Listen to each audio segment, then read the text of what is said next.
Dear friends, ನಿಮ್ಮೆಲ್ರಿಗೂ ನಮ್ಮ ಈ ಯೂಟ್ಯೂಬ್ ಚಾನಲ್ಗೆ ಸ್ವಾಗತ ಸುಸ್ವಾಗತ. ನಾನು ಇಂದು ಒಂದು ಇಂಪಾರ್ಟೆಂಟ್ ಟಾಪಿಕ್ ಬಗ್ಗೆ ಮಾತಾಡ್ತಾ ಇದ್ದೀನಿ. ಅದು why most students fail competitive exams. ನಿಮಗೆಲ್ಲರಿಗೂ ಪರಿಚಿತವಾದಂಥ ಏರಿಯಾ ಕಾಂಪಿಟೇಟಿವ್ ಎಕ್ಸಾಮ್ಸ್, ಅದ್ರ ಬಗ್ಗೆ ಮಾತಾಡ್ತಾ ಇದ್ದೀನಿ. ಅದರ ಜೊತೆಗೆ I will provide you proven strategies to crack any competitive exam successfully. ಹೇಗೆ ಕಾಂಪಿಟೇಟಿವ್ ಎಕ್ಸಾಮ್ಸ್ ಅನ್ನ ನಾವು ಸಕ್ಸಸ್ಫುಲ್ ಆಗಿ ಮಾಡ್ಕೊಳ್ಬೇಕು ಅನ್ನೋದ್ರ ಬಗ್ಗೆನೂ ಮಾತಾಡ್ತಾ ಇದ್ದೇನೆ. ಅದಕ್ಕಿಂತ ಮೊದಲ ನಮ್ಮ ಈ ಯೂಟ್ಯೂಬ್ ಚಾನಲ್ ಅನ್ನ ಲೈಕ್ ಮಾಡ್ರಿ, ಶೇರ್ ಮಾಡ್ರಿ, ಸಬ್ಸ್ಕ್ರೈಬ್ ಮಾಡ್ರಿ. ಈಗ ನಾನು ಈ ಟಾಪಿಕ್ ಬಗ್ಗೆ ಮಾತಾಡ್ತಾ ಇದ್ದೀನಿ. Why most students fail competitive exams? See, reality of competitive exams. Understand the reality of competitive exams. ಈ ಸ್ಪರ್ಧಾತ್ಮಕ ಜಗತ್ತಿನ ಅರಿವು ನಮಗಿರಬೇಕು. ಸ್ಪರ್ಧಾತ್ಮಕ ಪರೀಕ್ಷೆಗಳ ಅರಿವು ನಮಗಿರಬೇಕು. ಅದರ ರಿಯಾಲಿಟಿಯನ್ನ ಪರಿಚಯ ಮಾಡ್ಕೊಳ್ಬೇಕು. ಅದು ಗೊತ್ತಿರಬೇಕು ನಮಗೆ, ಅದು ತಿಳಿದಿರಬೇಕು. ರಿಯಾಲಿಟಿ, ವಾಸ್ತವತೆ ಪ್ರಜ್ಞೆ, ಸ್ಪರ್ಧಾತ್ಮಕ ಪರೀಕ್ಷೆಯ ವಾಸ್ತವತೆ ನಮಗೆ ಗೊತ್ತಿರಬೇಕು. ವಾಟ್ ಈಸ್ ದ್ಯಾಟ್ ಅಂದ್ರೆ ಏನು? ರಿಯಾಲಿಟಿ ಆಫ್ ಕಾಂಪಿಟೇಟಿವ್ ಎಕ್ಸಾಮ್ ಅಂದ್ರೆ ಏನು? ಓಕೆ, ನಿಮಗೆಲ್ರಿಗೂ ಗೊತ್ತಿದ್ದನ್ನೇ, ಬಟ್ ಅದರ ಜೊತೆಗೆ I will give you proven strategies. Okay, lakhs of students appear. ಈ ಒಂದು ಸ್ಪರ್ಧಾತ್ಮಕ ಜಗತ್ತಿನಲ್ಲಿ ಲ್ಯಾಕ್ಸ್ ಟುಗೆದರ್ ಸ್ಟೂಡೆಂಟ್ಸ್ ಎಕ್ಸಾಮ್ಸ್ಗೆ ಅಪಿಯರ್ ಆಗ್ತಾರೆ. Lakhs of students appear attend the exams. ಅದು ಬ್ಯಾಂಕಿಂಗ್ ಎಕ್ಸಾಮ್ ಇರ್ಬೋದು, UPSC ಎಕ್ಸಾಮ್ ಇರ್ಬೋದು, SSC ಎಕ್ಸಾಮ್ ಇರ್ಬೋದು, ಯಾವುದೇ ಎಕ್ಸಾಮ್ ಇರ್ಬೋದು, FDA ಇರ್ಬೋದು, ಟೀಚರ್ ರೆಕ್ರೂಟ್ಮೆಂಟ್ ಇರ್ಬೋದು, SDA ಇರ್ಬೋದು. Lakhs of students apply for the competitive exams. Okay, ಈ ಒಂದು ಅರಿವು ನಮಗಿರಬೇಕು. ನಿಮಗೆ ಇದ್ದೇ ಇದೆ, ನಿಮಗೆ ಗೊತ್ತಿದೆ. ಹಲವಾರು ವಿದ್ಯಾರ್ಥಿಗಳು, ಲ್ಯಾಕ್ಸ್ ಆಫ್ ಸ್ಟೂಡೆಂಟ್ಸ್ ಸ್ಪರ್ಧಾತ್ಮಕ ಪರೀಕ್ಷೆಗಳನ್ನ ಎದುರಿಸ್ತಾರ ಅನ್ನುವುದು ಗೊತ್ತಿದೆ. Very few selections made out of lakhs of students. Why only few get selected? Why not I? ಬಹಳಷ್ಟು ಅದರಲ್ಲಿನೂ ಏನು ಕೆಲವರು ಮಾತ್ರ ಯಾಕೆ ಸೆಲೆಕ್ಷನ್ ಆಗ್ತಾರ, ಉಳಿದವರು ಯಾಕೆ ಸೆಲೆಕ್ಷನ್ ಆಗೋದಿಲ್ಲ? There are many reasons. Posts ಕಡಿಮೆ ಇರಬಹುದು, ವೇಕೆನ್ಸೀಸ್ ಕಡಿಮೆ ಇರಬಹುದು. That is not a thing that I want to talk about.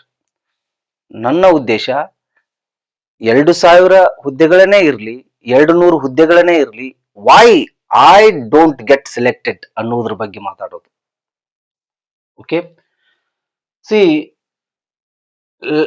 Very few selections are made, very few get selected in the competitive exams.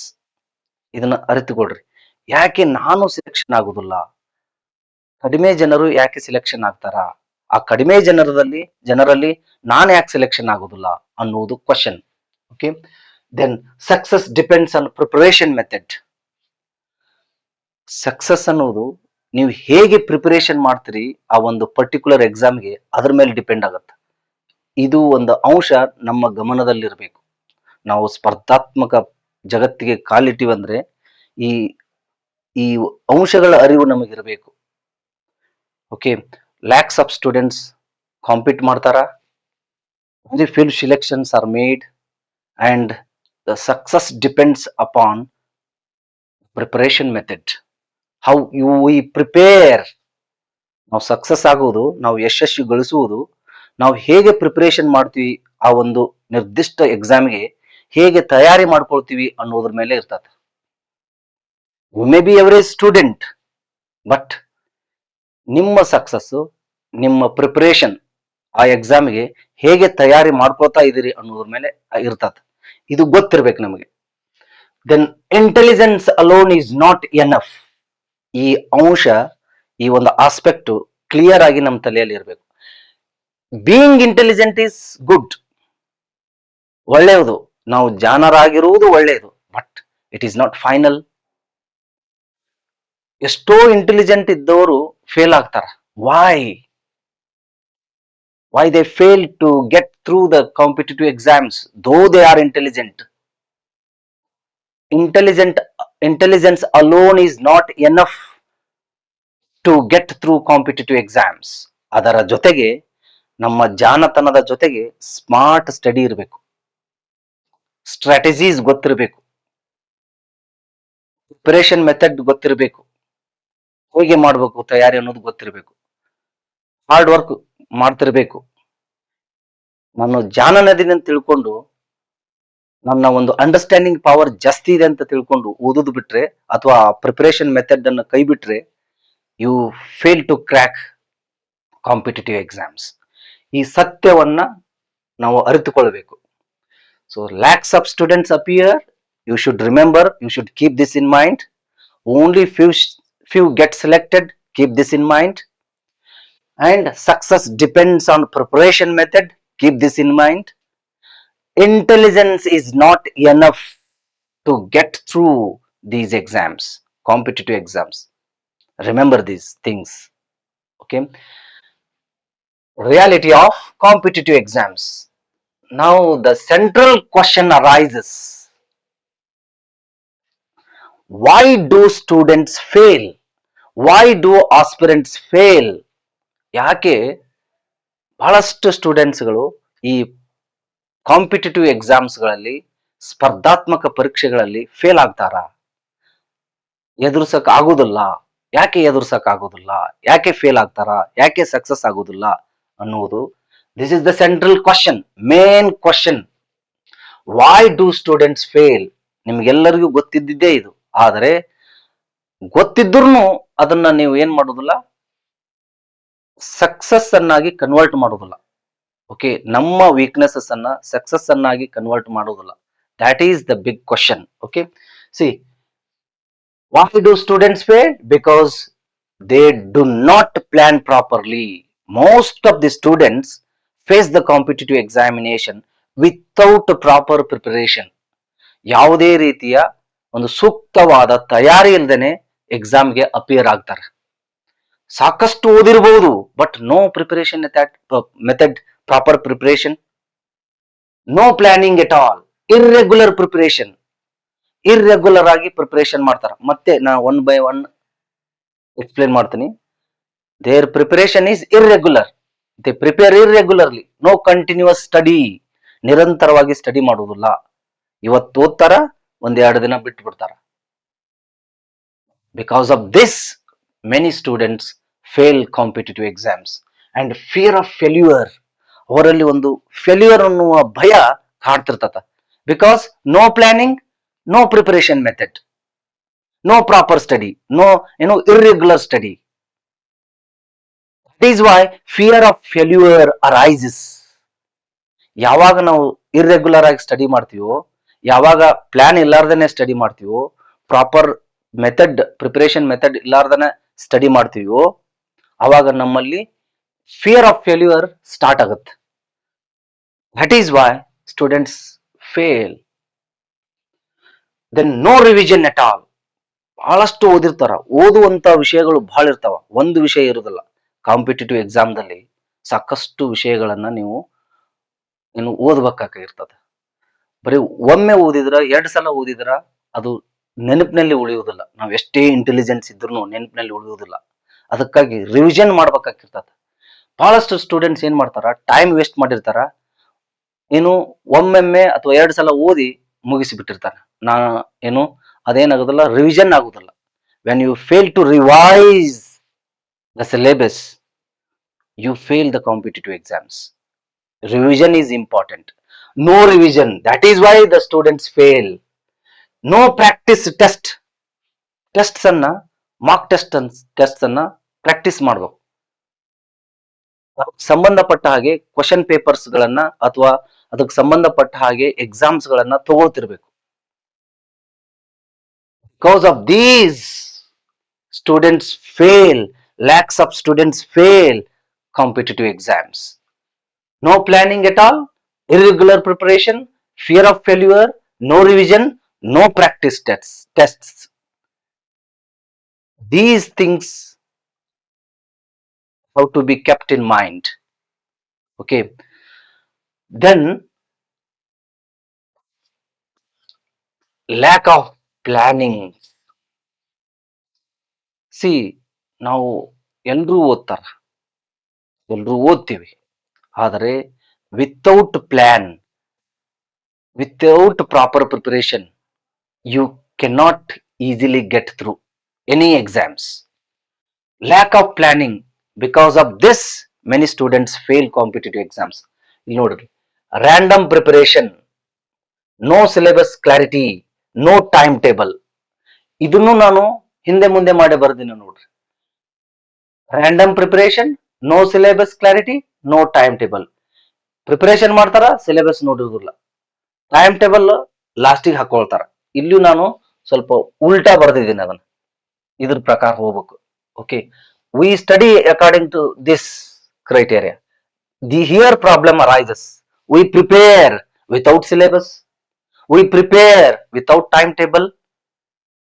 Okay, what to do, how to get through these exams, understand the syllabus. ಯಾವುದೇ exam ಇರಲಿ, syllabus ಅನ್ನ ಕೊಟ್ಟಿರ್ತಾರ. ನೀವು ಯಾವುದೇ exam ಅನ್ನ face ಮಾಡ್ತಾ ಇರ್ರಿ, okay, syllabus ಅನ್ನ ಪ್ರೊವೈಡ್ ಮಾಡಿರ್ತಾರ, ಪ್ರಿಸ್ಕ್ರೈಬ್ ಮಾಡಿರ್ತಾರ. ಆ ಸಿಲೆಬಸ್ ಅನ್ನ ತಗೊಳ್ಬೇಕು. ಬಹಳಷ್ಟು ಸ್ಟೂಡೆಂಟ್ಸ್ ಏನು ಕಾಂಪಿಟೇಟಿವ್ ಎಕ್ಸಾಮ್ಸ್ ಅಲ್ಲಿ ಸಿಲೆಬಸ್ ಸೇಮ್ ಇರ್ತದಂತ ತಿಳ್ಕೊಂಡ್ ಬಿಡ್ತಾರ. ಅಂದ್ರೆ ಜಿ ಕೆ ಸಿಲೆಬಸ್ ಅಥವಾ ಪರ್ಟಿಕ್ಯುಲರ್ ಸಬ್ಜೆಕ್ಟ್ ಸಿಲೆಬಸ್ನು ಇರ್ಬೋದು, ಸೇಮ್ ಇರ್ತಾವಂತ ತಿಳ್ಕೊಂಡು ಸ್ಟಾರ್ಟ್ ಮಾಡಿಬಿಡ್ತಾರೆ ಸ್ಟಡಿ. ಸಿಲೆಬಸ್ ನೋಡಿರೋದಿಲ್ಲ. ನೋಟಿಫಿಕೇಶನ್ ಬಿಟ್ಟ ತಕ್ಷಣ you should get the syllabus. First ನಿಮ್ಮದು ಕಾರ್ಯ ಅದೇ ಆಗಬೇಕು, ಸಿಲೆಬಸ್ ಅನ್ನು ತಗೊಳ್ಬೇಕು. ಒಂದು ತಿಂಗಳ ಕಾಲ ಅಥವಾ ಒಂದು ವಾರ 15 ದಿನಗಳ ಕಾಲ ನೀವು ಸಿಲೆಬಸ್ ಪಕ್ಕದಲ್ಲಿ ಇಟ್ಕೊಂಡೇ ಸ್ಟಡಿ ಮಾಡ್ಬೇಕು. ಸಾರಿ, ಆ ಸಿಲೆಬಸ್ ಜೊತೆಗೆ ನೀವು ಕಂಫರ್ಟೇಬಲ್ ಆಗ್ಬೇಕು. ಸಿಲೆಬಸ್ ತಲೆಯಲ್ಲಿ ಇರಬೇಕು. ಈಗ ಫಾರ್ ಎಕ್ಸಾಂಪಲ್, ಭಾರತದ ಸಂವಿಧಾನದ ಬಗ್ಗೆ ಓದ್ತಾ ಇದ್ದೀರಿ ಅಂದ್ರ ಆ ಸಂವಿಧಾನದ ಕಾನ್ಸ್ಟಿಟ್ಯೂಷನ್ ಗೆ ಸಂಬಂಧಪಟ್ಟಂತ ಸಿಲೆಬಸ್ ಅನ್ನ ಓದಿ ನೀವು ಏನು ಓದ್ಕೋಬೇಕಂತ ಅಂತಿರ್ತೀರಿ ಆ ಚಾಪ್ಟರ್ ಅನ್ನ ಓದ್ಬೇಕು. ಪಕ್ಕದಲ್ಲಿ ಇರಲೇಬೇಕು ಸಿಲೆಬಸ್. ನೀವು ಸಿಲೆಬಸ್ ನೋಡಿರೋದಿಲ್ಲ, ಸ್ಟಾರ್ಟ್ ಮಾಡಿರ್ತೀರಿ. So understand the syllabus properly. ಅದನ್ನು ಒಂದಿನ ತಗೊಳ್ರಿ. ಇಡೀ ಸಿಲೆಬಸ್ ಅನ್ನ ನೀವು ಬೇರೆ ಸಬ್ಜೆಕ್ಟ್ ಅನ್ನ ಹೇಗೆ ಸ್ಟಡಿ ಮಾಡ್ತಿರೋ ಹಾಗೆ ಅದನ್ನ ಸ್ಟಡಿ ಮಾಡ್ರಿ. ನೀವು ಒನ್ ಡೇ ಸ್ಟಡಿ ಮಾಡ್ರಿ syllabus. Understand syllabus thoroughly, intensely. ಪ್ರತಿ ಪಾಯಿಂಟ್ ಅನ್ನ ಅಂಡರ್ಸ್ಟ್ಯಾಂಡಿಂಗ್ ಮಾಡ್ಕೊಳ್ಬೇಕು ಸಿಲೆಬಸ್ ಅನ್ನು. ನೀವು ಸಿಲೆಬಸ್ ಅನ್ನ ಕ್ಲಿಯರ್ ಆಗಿ ಸ್ವಚ್ಛವಾಗಿ ಅಂಡರ್ಸ್ಟ್ಯಾಂಡಿಂಗ್ ಮಾಡ್ಕೊಂಡ್ರಿ ಅಂದ್ರ ಅಲ್ಲೇ ಅರ್ಧ ಪ್ರಿಪರೇಷನ್ ಮುಗ್ದಂಗ. Okay, see prepare time table. ನಾವು after getting through the syllabus, I mean after being comfortable with the syllabus, prepare your own time table. Don't start your study without time table. ಯಾಕಂದ್ರೆ ಇಂಥ ಒಂದು digital world ದಲ್ಲಿ ನಮ್ಮ mind distractions ಆಗ್ತಿರ್ತದ, ಹಲವಾರು ವಿಚಾರಗಳ ಕಡೆಗೆ ಹೋಗ್ತಿರ್ತದ. ಅದಕ್ಕಾಗಿ ಈ ದಿನಗಳಲ್ಲಿ, ಇಂಥ ಒಂದು ದಿನಗಳಲ್ಲಿ ನಾವು ಟೈಮ್ ಟೇಬಲ್ ಮಾಡೋದು ಸೂಕ್ತ. ನೀವು ಸ್ವಲ್ಪ ಓದಿದ್ರು ಆಯ್ತು, ಒಂದು 5 to 6 hours ಓದಿದ್ರು ಆಯ್ತು, ಟೈಮ್ ಟೇಬಲ್ ಮಾಡ್ಕೊಳ್ಬೇಕು. Time table is necessary, essential thing. Okay, prepare your own time table according to the syllabus. Syllabus ಇರ್ತತಲ್ಲ, ನಿಮ್ ಪರ್ಟಿಕ್ಯುಲರ್ ಸಬ್ಜೆಕ್ಟ್ ಸಿಲೆಬಸ್ ಆಗಿರ್ಬಹುದು ಅಥವಾ GK ಜನರಲ್ ನಾಲೆಜ್ ಸಿಲೆಬಸ್ ಆಗಿರ್ಬಹುದು. ಆ ಸಿಲೆಬಸ್ ನೋಡಿ ನಿಮ್ಮ ಟೈಮ್ ಟೇಬಲ್ ಅನ್ನ ಪ್ರಿಪರೇಷನ್ ಮಾಡಬೇಕು. Okay, then fix daily targets. This is very important. Target ಮಾಡ್ರಿ, ಸಿಲೆಬಸ್ ನೋಡ್ಕೊಂಡ್ರಿ, ಟೈಮ್ ಟೇಬಲ್ ಮಾಡಿದ್ರಿ, ಟೈಮ್ ಟೇಬಲ್ ಅನ್ನ ಮಿಸ್ ಮಾಡಬಾರ್ದು. ಈಗ ಬೆಳಿಗ್ಗೆ 6 ರಿಂದ 8 ವರೆಗೂ ಏನು ಓದ್ಬೇಕಂತ ಅನ್ಕೊಂಡಿರ್ತೀರಿ ಅದನ್ನ ಓದಲೇಬೇಕು ನೀವು, according to your time table. ಅದನ್ನ ಓದಿ ಮುಗಿಸಲೇಬೇಕು. ಮತ್ತೆ 10 ರಿಂದ 11 ಏನು ಓದ್ಬೇಕಂತ ಅನ್ಕೊಂಡಿರ್ತೀರಿ ಅದನ್ನ ಓದಲೇಬೇಕು. Fix daily targets. ಆ ದಿನ ಏನು ಓದ್ಬೇಕಂತ ಹಾಕೊಂಡಿರ್ತೀರಿ ಟೈಮ್ ಟೇಬಲ್ ನಲ್ಲಿ ಅದು ಮುಗಿಸಲೇಬೇಕು. ಅದು ಮುಗಿಸಲೇರ್ದೇನೆ, ನೀವು ಅದನ್ನ ಕಂಪ್ಲೀಟ್ ಮಾಡಲಾರ್ದೇನೆ ಡೇ ಅನ್ನ ನೀವು ಏನು ಮುಂದೆ ಹಾಕಬಾರ್ದು, ಮುಂದೆ ಹೋಗ್ಬಾರ್ದು. ಓಕೆ, ಅವತ್ತ ಅವು ಮುಗಿಸೇ ನೀವು ಮಲ್ಕೊಳ್ಬೇಕು. ಏನು ಫಿಕ್ಸ್ ಡೈಲಿ ಟಾರ್ಗೆಟ್ಸ್, ಇದನ್ನು ಓದಬೇಕು. ಇವತ್ತ ಭಾರತದ ಇತಿಹಾಸವನ್ನು ಓದಬೇಕು, ಸಂವಿಧಾನವನ್ನು ಓದಬೇಕು, 1 ತಾಸು 2 ತಾಸು ಹೆಂಗೆಂಗ ನಿಮಗೆ ಅನುಕೂಲ ಆಗುತ್ತೋ ಹಾಗೆ ಹಾಗೆ. ಅಂಡ್ ಇಂಗ್ಲಿಷ್ ಗ್ರಾಮರ್ ಓದಬೇಕು, GK ಓದಬೇಕು, ಕರೆಂಟ್ ಅಫೇರ್ಸ್ ಓದಬೇಕು. ಏನೊಂದು ಡೈಲಿ ಟಾರ್ಗೆಟ್ಸ್ ಅನ್ನ ಹಾಕೊಳ್ತಿರಲ್ಲ, ಏನು ಓದ್ಬೇಕಂತ ಅನ್ಕೊಂಡಿರ್ತಿರಲ್ಲ, ಎಷ್ಟು ಓದ್ಬೇಕಂತ ಅನ್ಕೊಂಡಿರ್ತಿರಲ್ಲ, ಅದನ್ನು ಮುಗಿಸಲೇಬೇಕು. ಇದ್ರ ಮಾಡೋದ್ರಿಂದ ಏನಾಗುತ್ತಾ, ಈ ತರ ಮಾಡೋದ್ರಿಂದ ಏನಾಗುತ್ತಾ, ನಿಮ್ಮಲ್ಲಿ ಕಾನ್ಫಿಡೆನ್ಸ್ ಲೆವೆಲ್ ಹೆಚ್ಚಾಗ್ತಾ ಹೋಗುತ್ತೆ. ಒಂದು ಖುಷಿ ವಾತಾವರಣ ನಿಮ್ಮ ಮೈಂಡ್ ದಲ್ಲಿ ಸ್ಟಾರ್ಟ್ ಆಗುತ್ತೆ.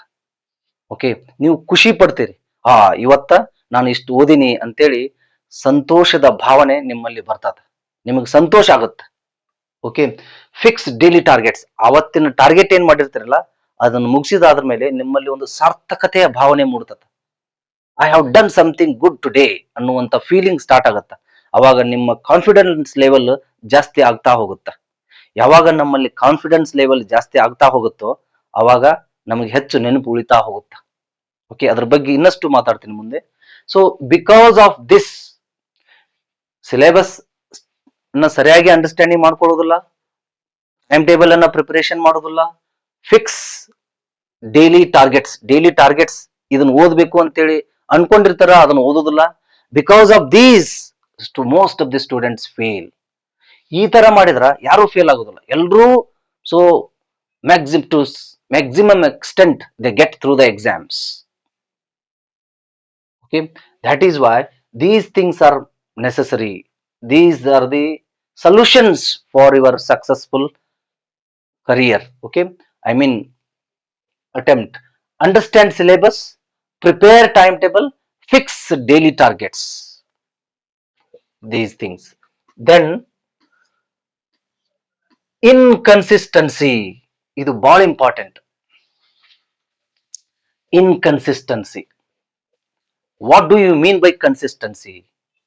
See, doing something in the same way regularly without stopping. ಈ ಏನ್ ಮಾಡ್ತಾರೆ ಅಂತಂದ್ರೆ, ನೀವು ಒಂದು ವಿಷಯವನ್ನ ನಿರಂತರವಾಗಿ ಓದುದು. ಓಕೆ, ಸಿ ಇನ್ಕನ್ಸಿಸ್ಟೆನ್ಸಿ ಅಂತಂದ್ರೆ ಕನ್ಸಿಸ್ಟೆನ್ಸಿ ಇಲ್ಲದೇ ಇರುವುದು, ಓದುಕ್ಕೆ ಅಥವಾ ಸ್ಟಡಿ ಮಾಡೋದ್ರಲ್ಲಿ ನಿರಂತರತೆ ಇಲ್ಲದೇ ಇರುವುದು inconsistency. Consistency, inconsistency. See, this is the major mistakes. This is one of the major mistakes. Studying only when motivated. See, understand. Motivation ಆದಾಗ ಮಾತ್ರ ಓದುದು. ನಾವು ಒಂದು ವಿಡಿಯೋ ನೋಡ್ತೀವಿ, ಮೋಟಿವೇಶನಲ್ ಟಾಕ್ ನೋಡ್ತೀವಿ, ಅದರಿಂದ ಪ್ರೇರಿತರಾಗಿ ಓದ್ಕೊಂತ ಕೂಡ್ತೀವಿ 1 ತಾಸು. ಅದು 1 ತಾಸು ಮಾತ್ರ, ಆಮೇಲೆ ಕೈ ಬಿಟ್ಬಿಡುದು, 2 ದಿನ ಬಿಟ್ಬಿಡುದು. ಯಾವ್ದಾದ್ರು ಮೋಟಿವೇಶನಲ್ ಸ್ಪೀಚ್ ಕೇಳ್ತೀವಿ ಹೊರಗೆ ಬಂದು, ಹೌದಪ್ಪ ನಾವು ಓದ್ಬೇಕಪ್ಪ ಅಂತೇಳಿ 1-2 ತಾಸು ಓದ್ತಿರಿ, ಮತ್ತೆ 2 ದಿನ ಹಾಗೇನೆ ಇರುವುದು, ಓದದೇನೆ ಇರುವುದು. This is called inconsistency. Motivated ಆದಾಗ ಮಾತ್ರ ಓದುವುದು ಅಲ್ಲ, you have to be motivated always. Okay, this is the major mistake. Studying only when motivated. Motivated ಆದಾಗ ಮಾತ್ರ ಓದೋದು, ಓದ್ಬೇಕಂತ ಮೂಡ್ ಬಂದಾಗ ಮಾತ್ರ ಓದೋದು. ಓಕೆ, ಸಿಲೆಬಸ್ ಬಾಳ ಇರ್ತತ. ಏನ್ ಮಾಡ್ಬೇಕು? Consistency plus discipline. ನಿಮ್ಮ ಒಂದು ಸ್ಟಡಿ ಕನ್ಸಿಸ್ಟೆಂಟ್ ಆಗಿರ್ಬೇಕು. ಕನ್ಸಿಸ್ಟೆಂಟ್ ಆಗಿರೋದಂತಂದ್ರ ಏನು, ಫರ್ಮ್ ಆಗಿರ್ಬೇಕು. ನಿಮ್ಮ ಥಾಟ್ಸ್ ಗಳಲ್ಲಿ ನೀವು ಫರ್ಮ್ ಆಗಿರ್ಬೇಕು, ಸ್ಟಡಿ ಆಗಿರ್ಬೇಕು. ಓಕೆ, ನಿರಂತರವಾಗಿ ಸ್ಟಡಿ ಮಾಡ್ತಿರ್ಬೇಕು, ಯಾವಾಗಲೂ ಏನು ಮೋಟಿವೇಟೆಡ್ ಆಗಬೇಕು. Self motivation is very important. ಅದು ಈ ಒಂದು ಹಂತದಲ್ಲಿ, ಈ ಒಂದು ಏಜ್ ನಲ್ಲಿ ಇನ್ನೊಬ್ಬರಿಂದ ನಾನು ಪ್ರೇರೇಪಿತಗೊಳ್ತೀನಿ, ಇನ್ನೊಬ್ಬರಿಂದ ಮೋಟಿವೇಟೆಡ್ ಆಗ್ತೀನಿ ಅನ್ನೋದು ಸರಿಯಲ್ಲ. ಅದು ನಾವೇ ಮೋಟಿವೇಟೆಡ್ ಆಗ್ಬೇಕು, ನಾವೇ ಶಭಾಷ್ ಪಟ್ಕೊಳ್ಬೇಕು. ಇವತ್ತು ಚಲೋ ಓದಿದ್ ನಾನು ಅಂತೇಳಿ. Self motivation is the best motivation. ಆದ್ರೆ ಇನ್ನೊಬ್ಬರಿಂದ ನಾವು ಪ್ರೇರೇಪಿತರಾಗೋದು ಈ ಒಂದು ಹಂತದಲ್ಲಿ ಅದು ಸೂಕ್ತವಾದುದಲ್ಲ. ಆಗ್ಬಹುದು, ಅದು ಸಕ್ಸಸ್ಫುಲ್ ಆಗುದಿಲ್ಲ. ನೀವು ಮತ್ತೆ ಒಂದು ತಾಸಿನವರೆಗೂ ಅಥವಾ 2 ತಾಸಿನವರೆಗೂ ಮಾತ್ರ ಮೋಟಿವೇಟೆಡ್ ಆಗಿರ್ತಾರೆ. ಸೆಲ್ಫ್ ಮೋಟಿವೇಟೆಡ್ ಅಂದ್ರೆ ಏನು? ನೀವು ಏನು ಕನಸು ಕಾಣಬೇಕು. ಕನಸು ಕಾಣೋದಂದ್ರ ನೆನಪಿಸ್ಕೊಳ್ಬೇಕು. ನೀವು ಸಕ್ಸಸ್ ಆದ್ಮೇಲೆ ಪರಿಸ್ಥಿತಿ ಏನಾಗಿರ್ತದ ಅನ್ನೋದು ಸಕ್ಸಸ್ ಅನ್ನ ಏನು ಡ್ರೀಮ್ ಅನ್ನ ಕಾಣ್ಬೇಕು, ಕನಸು ಕಾಣ್ಬೇಕು ಮೊದಲೇ. ಓಕೆ, ಫಾರ್ ಎಕ್ಸಾಂಪಲ್ ನಾನು IAS ಎಕ್ಸಾಮ್ಗೆ ಪ್ರಿಪರೇಷನ್ ಮಾಡ್ತಾ ಇದ್ದೀನಿ. ಈಗ ಸಕ್ಸಸ್ ಆಗಿನಂತ ಇಟ್ಕೊಡ್ರಿ. ಆದ ನಂತರ ನನ್ನ ಪರಿಸ್ಥಿತಿ ಹೇಗೆ ಇರ್ತದ ಅನ್ನೋದು ನೆನಪಿಸ್ಕೊಡ್ರಿ. You get motivated. ಓಕೆ, ನನ್ನನ್ನು ಎಲ್ರು ಸನ್ಮಾನ ಮಾಡಕ್ ಕರೀತಾರ, ನನ್ನನ್ನು ಇಂಟರ್ವ್ಯೂ ಕರೀತಾರ, ನಾನು ಏನು ಜನರಿಗೆ ಸೇವೆಯನ್ನ ಸಲ್ಲಿಸ್ತೀನಿ, ಬಹಳಷ್ಟು ಜನರು ನಾ ಹೋದಲ್ಲೆಲ್ಲ ಬರ್ತಿರ್ತಾರ ಅನ್ನುವಂತ ಏನು ಪರಿಸ್ಥಿತಿಯನ್ನ ನೆನ್ಪು ಮಾಡ್ಕೊಳ್ಬೇಕು ನೀವು. There you get motivated. Success ಆದ ನಂತರ ನನ್ನ ಪರಿಸ್ಥಿತಿ, ನನ್ನ ಭಾವನೆಗಳು, ನನ್ನ ಏನು ಥಾಟ್ಸ್ಗಳು ಹೇಗಿರ್ತಾವ ಅನ್ನೋದನ್ನ ನೆನ್ಪು ಮಾಡ್ಕೊಳ್ತಿರ್ಬೇಕು ನೀವು. That is got self motivated. ಪ್ರತಿಯೊಂದು ಟೈಮ್ ನಲ್ಲಿ ಅದು ನಡೀತಿರ್ಬೇಕು. Okay, so consistency, continuous effort, ನಿರಂತರ ಸತತ ಪ್ರಯತ್ನ, ಪ್ಲಸ್ ಡಿಸಿಪ್ಲಿನ್. ಡಿಸಿಪ್ಲಿನ್ ಆಗಿರ್ಬೇಕು. ಇವೆರಡೂ ಇದ್ದಾಗ selection is yours. You get selected. Discipline ಆಗಿ ಸ್ಟಡಿ ಮಾಡುವುದು. ಕನ್ಸಿಸ್ಟೆನ್ಸ್ ಅಂಡ್ ಡಿಸಿಪ್ಲಿನ್, ಶಿಸ್ತುಬದ್ಧವಾಗಿ ಸ್ಟಡಿ ಮಾಡೋದು. ಯಾವುದೇ ತರ ಏನು ಬೇರೆ ಥಾಟ್ಸ್ ಗಳಿಗೆ ಹೋಗದೇನೆ, ಡಿಸ್ಟ್ರಾಕ್ಟ್ ಆಗದೇನೆ, ಒಂದು ಕನ್ಸಿಸ್ಟೆನ್ಸ್ ಆಗಿ, ಡಿಸಿಪ್ಲಿನ್ ಆಗಿ, ಶಿಸ್ತುಬದ್ಧವಾಗಿ ಸ್ಟಡಿ ಮಾಡಿದ್ರ ಸಕ್ಸಸ್ ನಮ್ಮದೇ ಆಗುತ್ತ. ಇದು ಎರಡು ಇಲ್ಲದಕ್ಕೇನೆ ಏನಾಗುದಿಲ್ಲ, ಸಕ್ಸಸ್ ಆಗುದಿಲ್ಲ. ಕಾಂಪಿಟೇಟಿವ್ ಎಕ್ಸಾಮ್ ದಲ್ಲಿ ನಾವು ಫೇಲ್ ಆಗ್ತೀವಿ. ಓಕೆ, ಕನ್ಸಿಸ್ಟೆನ್ಸಿ ಇರುವುದಿಲ್ಲ. ಬೆಳಿಗ್ಗೆ ಓದ್ತೀರಿ, ಒಮ್ಮೆಲೆ ರಾತ್ರಿ 8 ಗಂಟೆಗೆ ಓದಿ ಬಿಡುದು. So no consistency at all. ಅಥವಾ ಆ ದಿನ ಬಿಟ್ಟು ಬಿಡುವುದು. So in the beginning I have told you, lakhs of students appear for the competitive exams. Inconsistency does not work. ನಿರಂತರ ಅಭ್ಯಾಸವೇ ಮಾಡಬೇಕು. Okay, like this. ಆವಾಗ ಮಾತ್ರ ನೀವು ಸೆಲೆಕ್ಷನ್ ಅನ್ನ ಪಡಿತೀರಿ ಅಥವಾ ಸಕ್ಸಸ್ ಅನ್ನ ಪಡಿತೀರಿ, ಸೆಲೆಕ್ಷನ್ ಆಗ್ತೀರಿ. Fear of failure. ಈ ಕನ್ಸಿಸ್ಟೆನ್ಸಿ ಇರದೇ ಇದ್ರೆ, ಡಿಸಿಪ್ಲಿನ್ ಇರದೇ ಇದ್ರೆ, ಅವಾಗ ಫಿಯರ್ ಆಫ್ ಫೇಲ್ಯೂರ್ ಸ್ಟಾರ್ಟ್ ಆಗುತ್ತೆ. See, reality, this is the reality. Fear reduces confidence. ನಿಮ್ಮಲ್ಲಿ ಭಯ ಬಂತಂದ್ರ ನಿಮ್ಮ ಕಾನ್ಫಿಡೆನ್ಸ್ ಲೆವೆಲ್ ಡೌನ್ ಆಗಿಬಿಡ್ತದೆ. What do you mean by confidence? Confidence ಅಂದ್ರೆ ಏನು? ಬಹಳಷ್ಟು ಸಲ ಸ್ಪೀಚ್ ಅನ್ನ ಕೇಳಿರ್ತೀರಿ, ಓದಿರ್ತೀರಿ, ನೋಡಿರ್ತೀರಿ. ಕಾನ್ಫಿಡೆನ್ಸ್ ಆಗಿರ್ಬೇಕು, ಕಾನ್ಫಿಡೆನ್ಸ್ ಇಂದ ಎಕ್ಸಾಮ್ ಅನ್ನ ಎದುರಿಸಬೇಕು. ದುರಂತ ಏನಂದ್ರ, ಕಾನ್ಫಿಡೆನ್ಸ್ ಅಂದ್ರೆ ಏನು ಅರ್ಥ ಗೊತ್ತಿಲ್ಲಾರ್ದೇನೆ ನೀವು 1000 ಸಲ ಕಾನ್ಫಿಡೆನ್ಸ್ ಅಂತ ಹೇಳಿರ್ತೀರಿ. Understand the meaning of the word confidence. ಅಂದ್ರೆ ಏನು? I can do my best ಅನ್ನೋದು ಕಾನ್ಫಿಡೆನ್ಸ್ ಲೆವೆಲ್. ಅಂದ್ರ believing myself and in my abilities. Believe in your abilities. ನಿಮ್ಮ ಸಾಮರ್ಥ್ಯಗಳಲ್ಲಿ ಪರಿಪೂರ್ಣವಾದ ವಿಶ್ವಾಸ ನಿಮ್ಮಲ್ಲಿ ಇರಬೇಕು. ನಿಮ್ಮನ್ನ ನೀವು ಪೂರ್ಣವಾಗಿ ನಂಬುವುದು, ಅದು confidence. I can do my best if I try. ನಾನು ಪ್ರಯತ್ನ ಪಟ್ಟರೆ ಬೆಸ್ಟ್ ಏನು ಎಕ್ಸಾಮ್ದಲ್ಲಿ ದಿ ಬೆಸ್ಟ್ ಮಾಡ್ತೀನಿ ಅನ್ನುವಂತ ನಂಬಿಕೆ, ಬಲವಾದ ನಂಬಿಕೆ ನಿಮ್ಮಲ್ಲಿ ಏನಿರ್ತತಲ್ಲ, ಅದು ಕಾನ್ಫಿಡೆನ್ಸ್. ನಿಮ್ಮ ಸಾಮರ್ಥ್ಯಗಳಲ್ಲಿ ನಿಮಗೆ ಇರುವ ನಂಬಿಕೆ ಕಾನ್ಫಿಡೆನ್ಸ್. ಅದು ಇದ್ದಾಗ ಏನಾಗುತ್ತೆ, ಎಕ್ಸಾಮ್ ಅನ್ನ ಬಹಳ ವಿತೌಟ್ ಡೌಟ್ಸ್, ವಿತೌಟ್ ಫಿಯರ್ ಇಲ್ದೇನೆ ನಾವು ಬರಿತೀವಿ. ಪ್ರಾಬ್ಲಮ್ ಏನಂದ್ರ, ಫಿಯರ್ ರಿಡ್ಯೂಸಸ್ ಕಾನ್ಫಿಡೆನ್ಸ್. ನಂಬಿಕೆನೇ ಇರುವುದಿಲ್ಲ. ಸ್ಟಾರ್ಟಿಂಗ್ನೇ ಇನ್ನೂ ನಾವು ಪ್ರಿಪರೇಷನ್ ಮಾಡಾಕ ಕೊಡುದಿಲ್ಲ. ಅವಾಗ್ಲೇನೆ ಏನ್ ಮಾಡ್ತೀವಿ, ಅಯ್ಯೋ ಪಾಸ್ ಆಗ್ತೀವೋ ಇಲ್ಲೋ, ಬಹಳಷ್ಟು ಸ್ಟೂಡೆಂಟ್ಸ್ ಕಾಂಪಿಟೇಷನ್ ಮಾಡ್ತಾ ಇದಾರ, ಲ್ಯಾಕ್ಸ್ ಟುಗೆದರ್ ಸ್ಟೂಡೆಂಟ್ಸ್ ಅಪಿಯರ್ ಆಗ್ತಾ ಇದಾರ ಅನ್ನುವಂತ ಫಿಯರ್ ಸ್ಟಾರ್ಟ್ ಆಗಿಬಿಡ್ತದೆ. ಇಟ್ ಮೀನ್ಸ್ ನಮ್ಮಲ್ಲೇ, ನಮ್ಮ ಸಾಮರ್ಥ್ಯಗಳಲ್ಲೇ ನಮಗೆ ನಂಬಿಕೆ ಇಲ್ಲ ಅನ್ನೋದು ಅರ್ಥ. ಅದು ಆ ಫಿಯರ್ ನಮ್ಮಲ್ಲಿ, ಆ ಭಯ ನಮ್ಮಲ್ಲಿ ಬಂತು ಅಂದ್ರೆ ಕಾನ್ಫಿಡೆನ್ಸ್ ಲೆವೆಲ್ ಏನು ಅಗಾಧವಾಗಿ ಕಡಿಮೆ ಆಗುತ್ತೆ. ಕಾನ್ಫಿಡೆನ್ಸ್ ಲೆವೆಲ್ ಯಾವಾಗ ಕಡಿಮೆ ಆಗುತ್ತಾ, ಅವಾಗ ಫೇಲ್ ಆಗ್ತೀವಿ ಎಕ್ಸಾಮ್ದಲ್ಲಿ. Okay, see this one. And previous failures create doubt. Again failure ದಿಂದ ನಾವು ಪಾಠ ಕಲಿಬೇಕು ಹೊರತು ಇನ್ನಷ್ಟು ನಾವು ಎದೆಗುಂದಬಾರದು. We should learn something from failures. Okay, ಏನ್ ತಪ್ಪು ಮಾಡಿರ್ತೀವಿ ಅವನ್ನ ತಪ್ಪುಗಳನ್ನ ಕಡಿಮೆ ಮಾಡ್ಕೋತ ಹೋಗ್ಬೇಕು. Previous failures create doubt. ನೀವು ಅವ್ನ್ ಮಾಡ್ದೇನೆ ಏನ್ ಮಾಡ್ತೀರಿ, ಸುಮ್ ಬಿಟ್ಟು ಬಿಡ್ತೀರಿ. ಆಮೇಲೆ they create doubts in you. ನಿಮ್ಮಲ್ಲಿ ಡೌಟ್ಸ್ ಗಳು ಕ್ರಿಯೇಟ್ ಆಗ್ತಾವ. ಒಂದು ಕಾನ್ಫಿಡೆನ್ಸ್ ಬರುವುದಿಲ್ಲ, ಆತ್ಮವಿಶ್ವಾಸ ನಿಮ್ಮಲ್ಲಿ ವೃದ್ಧಿ ಆಗುವುದಿಲ್ಲ. ಓಕೆ, ಅದಕ್ಕಾಗಿ ಈ ಟ್ರೂತ್ ಅನ್ನ ಅರ್ಥ ಮಾಡ್ಕೊಳ್ಬೇಕು ನೀವು. ಯಾವ ಟ್ರೂತ್? Failure teaches improvement. ನಾವು always you should think that failures, our previous failures teach improvement. Failure ದಿಂದ ನಾವು ಇಂಪ್ರೂವ್ಮೆಂಟ್ ಆಗ್ತಾ ಹೋಗ್ಬೇಕು, ನಾವು ಎದೆಗುಂದಬಾರದು. Mistakes guide success. ಮಿಸ್ಟೇಕ್ಸ್ ನಮ್ಮ ಸಕ್ಸಸ್ಗೆ ಮಾರ್ಗದರ್ಶಕವಾಗಬೇಕು. ರಿಪೀಟ್ ಆಗಿ ಮಿಸ್ಟೇಕ್ ಮಾಡಬಾರ್ದು. Okay, this you should understand. Fear of failure, ಇದರಿಂದ ಬಹಳಷ್ಟು ಸ್ಟೂಡೆಂಟ್ಸ್ ಫೇಲ್ ಆಗ್ತಾರೆ. ಏನು? ಫಿಯರ್, ಭಯ ತಗೊಳ್ತಾರ, ಭಯ ಬೀಳ್ತಾರ, ಅಂಡ್ ಪ್ರೀವಿಯಸ್ ಮಿಸ್ಟೇಕ್ ದಿಂದ ಪಾಠ ಕಲಿಯುವುದಿಲ್ಲ. Okay, again they make mistakes. So this is one of the reasons why most of the students fail competitive exams. Fear of failure. So what we should do? We should always think that failure teaches improvement. Failure ಆಗ್ಲೇಬೇಕು. ಯಾಕಂದ್ರೆ ಯಾವಾಗ failure ಆಗ್ತತ ಅವಾಗ ನಾವು exam ದಲ್ಲಿ ತಪ್ಪು ಮಾಡೋದಿಲ್ಲ. ಆ failure ದಿಂದ ಪಾಠ ಕಲಿಬೇಕು. ಎಲ್ಲಿ ಫೇಲ್ ಆಗ್ತಾ ಇದ್ದೀನಿ, ಇಲ್ಲಿ ನಾನು ಈ ಸ್ಟಡಿ ಮಾಡುವಾಗ ಹಾದಿ ತಪ್ತಾ ಇದ್ದೀನಿ ಅನ್ನುವುದನ್ನ ನಾವು ತಿಳ್ಕೊಳ್ಬೇಕಾಗತ್ತೆ. ಅವಾಗ ಮಾತ್ರ ನಾವು ಸಕ್ಸಸ್ ಆಗ್ಬಹುದು. Mistakes guide success. ಈ ಮಿಸ್ಟೇಕ್ಸ್ ಗಳು, ತಪ್ಪುಗಳು ನಮ್ಮ ಸಕ್ಸಸ್ಗೆ ರಹದಾರಿ ಆಗ್ಬೇಕು, ದಾರಿ ಆಗ್ಬೇಕು, ಮಾರ್ಗದರ್ಶಕವಾಗಬೇಕು. ಓಕೆ, ಇದು ಆಗದೆ ಇದ್ದಾಗ ಏನಾಗುತ್ತೆ? ಫಿಯರ್ ಕ್ರಿಯೇಟ್ ಆಗುತ್ತೆ.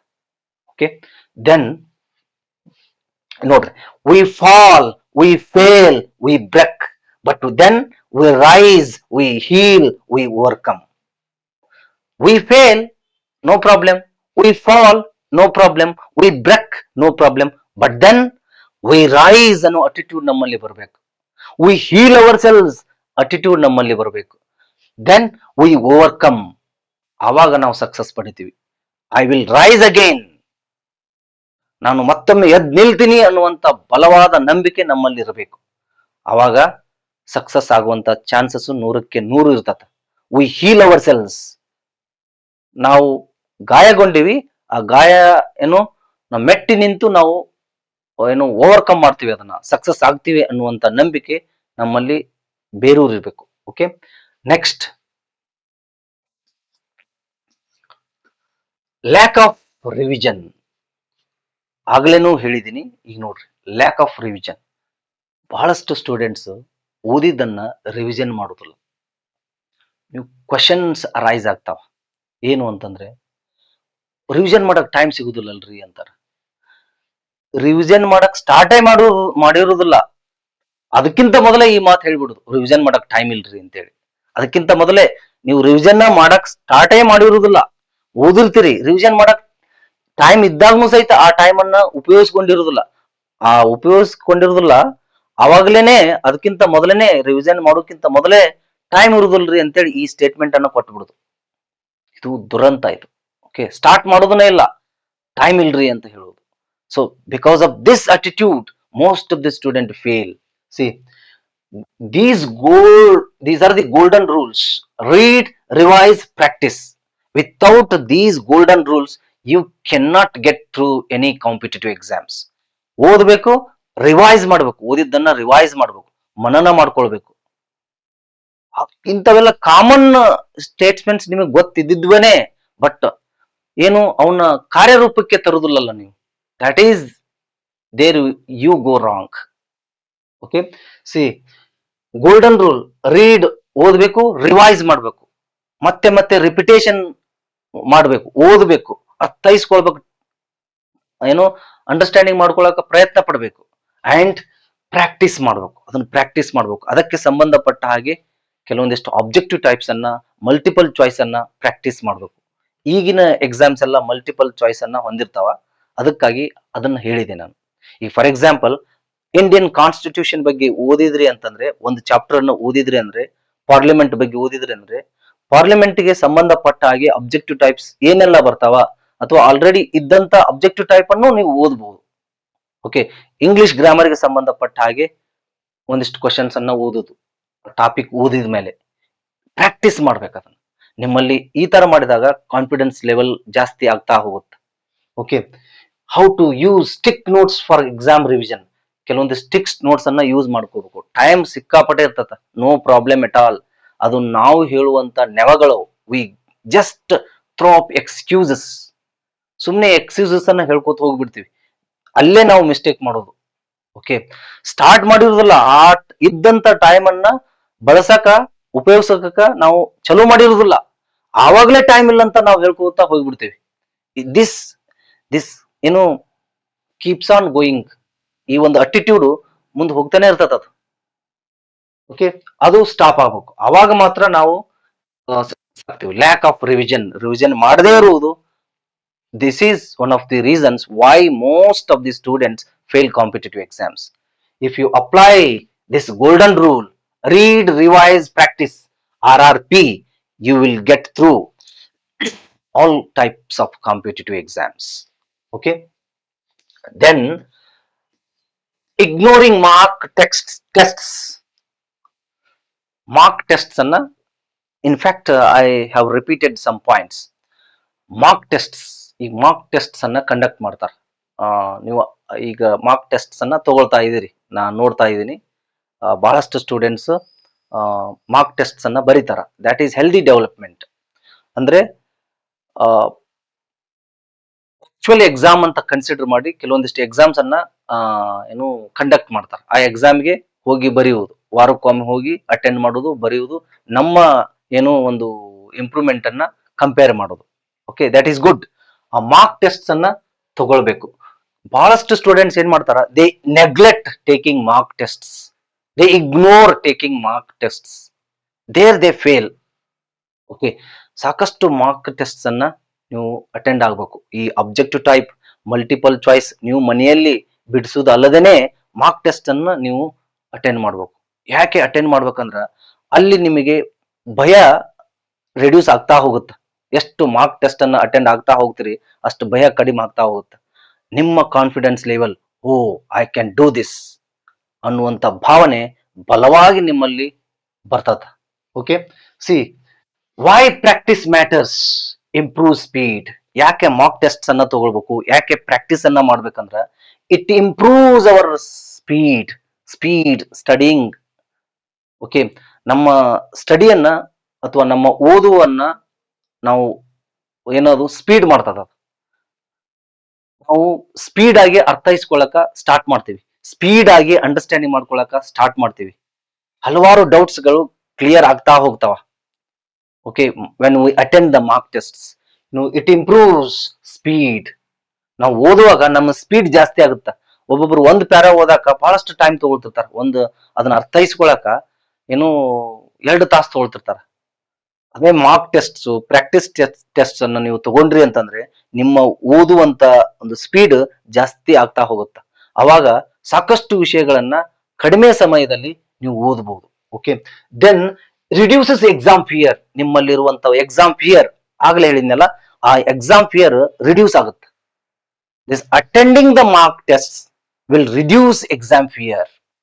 ನೀವು ಆಕ್ಚುಯಲ್ ಎಕ್ಸಾಮ್ ಅಂತಾನ ಬರೆದಿರ್ತೀರಲ್ಲ ಅಲ್ಲಿ, ಅವಾಗ ಮೇನ್ ನಿಮ್ಮ ಒಂದು ರಿಯಲ್ ಆಕ್ಚುಯಲ್ ಎಕ್ಸಾಮ್ ಹೋದಾಗ ಆ ಫಿಯರ್ ಅನ್ನೋದು ಇರುವುದಿಲ್ಲ. ಸೇಮ್ ಕ್ವಶನ್ಸ್, ಸೇಮ್ ಸ್ಟೈಲ್ ನಲ್ಲಿ ಆ ಪರೀಕ್ಷೆಯನ್ನು ಎದುರಿಸಿ ಬಂದಾಗ ನೀವು ಅಲ್ಲಿ ಒಂದು ಫಿಯರ್ ಇರುವುದಿಲ್ಲ. ನಿಮ್ಮ ಸಾಮರ್ಥ್ಯಗಳಲ್ಲಿ ನಂಬಿಕೆ ಜಾಸ್ತಿ ಆಗಿರ್ತದ. ಸೊ ಅದಕ್ಕಾಗಿ ದೆನ್ ಇನ್ಕ್ರೀಸಸ್ ಅಕ್ಯುರಸಿ. ನಿಮ್ಮಲ್ಲಿ ಅಕ್ಯುರಸಿ ಬೆಳೆದತ್ತ, ಇಟ್ ಇನ್ಕ್ರೀಸಸ್ ಅಕ್ಯುರಸಿ, ಬೆಳಿತತ. ಹೇಗೆ ಅಂತಂದ್ರೆ ನೋಡ್ರಿ, ಅಲ್ಲಿ ಅಟೆಂಡ್ ಆಗಿ ಬರ್ತೀರಿ, ಇಲ್ಲಿ ನೋಡ್ಕೊಳ್ತೀರಿ ನಿಮ್ಮ ಲೆವೆಲ್, ನಿಮ್ಮ ಒಂದು ಸ್ಟಡಿ ಲೆವೆಲ್ ಎಲ್ಲಿಗಿದೆ ಅನ್ನೋದನ್ನ ನೋಡ್ಕೊಳ್ತೀರಿ. ನೀವು ತಪ್ಪು ಯಾವುದು, ಎಲ್ಲಿ ತಪ್ಪು ಮಾಡೀನಿ, ಹೇಗೆ ತಪ್ಪು ಮಾಡೀನಿ, ಯಾಕೆ ತಪ್ಪಾಯ್ತು ಅನ್ನೋದು ನೀವು ಅದ್ರ ಬಗ್ಗೆ ಯೋಚನೆ ಮಾಡ್ತೀರಿ. ಅವಾಗ ನಿಮ್ಮಲ್ಲಿ ಎಕ್ಯುರಸಿ ಬರ್ತಾ ಹೋಗುತ್ತಾ, ಸ್ಪಷ್ಟತೆ ಸಿಗ್ತಾ ಹೋಗುತ್ತಾ. ಓ ಹೀಗಿದೆ, ಹೀಗಾಗ್ಬಾರ್ದಾಗಿತ್ತು, ಹೀಗಾಗ್ಬೇಕಾಗಿತ್ತು ಅನ್ನುವಂತ ಒಂದು ಎಕ್ಯುರಸಿ ಕ್ರಿಯೇಟ್ ಆಗ್ತಾ ಹೋಗುತ್ತ, ಬರ್ತಾ ಹೋಗುತ್ತ ನಿಮ್ಮಲ್ಲಿ. Okay, then builds confidence. Repeatedly ಹೇಳ್ತಾ ಇದ್ದೀನಿ, ಕಾನ್ಫಿಡೆನ್ಸ್ ಲೆವೆಲ್ ಜಾಸ್ತಿ ಆಗ್ತಾ ಹೋಗುತ್ತೆ. ಸೊ ಇವೆಲ್ಲ ಇದ್ದಾಗ ತಿಳ್ಕೊಳ್ಬೇಕು ನೀವು, ಒಮ್ಮೊಮ್ಮೆ ಆನ್ಸರ್ ಗೊತ್ತಿರದೇ ಇದ್ದಾಗನು ನಿಮ್ಮಲ್ಲಿ ಕಾನ್ಫಿಡೆನ್ಸ್, ಕರೇಜ್, ಡಿಟರ್ಮಿನೇಷನ್ ಇತ್ತು ಅಂತಂದ್ರ ಆನ್ಸರ್ ಗೊತ್ತು ಇಲ್ಲದೇ ಇದ್ದಾಗನು ಸಹಿತ ಆನ್ಸರ್ ಅನ್ನ ಕಂಡು ಹಿಡಿಯುವಂತ ಪಾಸಿಬಿಲಿಟಿ ಇರ್ತದೆ. ಆ ಪಾಸಿಟಿವ್ ಆಸ್ಪೆಕ್ಟ್ಸ್ಗೆ ಅಷ್ಟು, ಈ ಪಾಸಿಟಿವ್ ಒಂದು ಕ್ವಾಲಿಟೀಸ್ಗೆ ಅಷ್ಟು ಶಕ್ತಿ ಇದೆ.